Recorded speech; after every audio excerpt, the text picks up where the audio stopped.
মহাকাশ থেকে স্পষ্ট দেখা যায় চীনের তৈরি বিশ্বের বৃহত্তম বাঁধ থ্রি গর্জেস ডাম। কিন্তু 4,000 কোটি টন জল আটকে রাখার এই বিশাল পরিকাঠামো নাকি ধীরে ধীরে বেঁকে যাচ্ছে।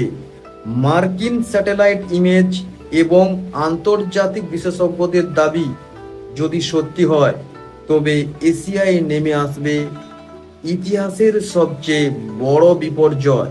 চীনের দীর্ঘতম ইয়াংজি নদীর উপর তৈরি এই বাঁধটি এতটাই ভারী যে পৃথিবীর ঘূর্ণন গতি পর্যন্ত কমিয়ে দিয়েছে। কিন্তু সম্প্রতি রেকর্ড ভাঙা বন্যার ফলে এই বাঁধের উপর জলের চাপ এখন সর্বোচ্চ। বিশেষজ্ঞদের মতে এই বাঁধ যদি একবার ভেঙে যায়, তবে কয়েক ঘন্টার মধ্যে প্রায় 3.5 কোটি কিউবিক মিটার জল ধেয়ে আসবে, যা চীনের উহান এবং সাংহাইয়ের মতো মেগা সিটিগুলো জলের তলায় তলিয়ে যাবে।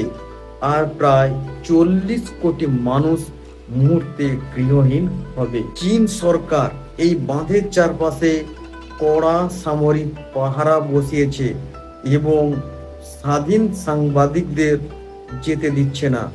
এই অতি গোপনীয়তা বিশ্ববাসীর সন্দেহকে আরো বাড়িয়ে দিচ্ছে। আপনার কি মনে হয়, চীন কি বড় কোনো সত্য লুকাচ্ছে? কমেন্টে জানান। আর এই ধরনের ইনফরমেটিভ ট্রেন্ডিং ভিডিও পেতে হলে লাইক করুন, শেয়ার করুন, সাবস্ক্রাইব করুন এবং ফলো করুন।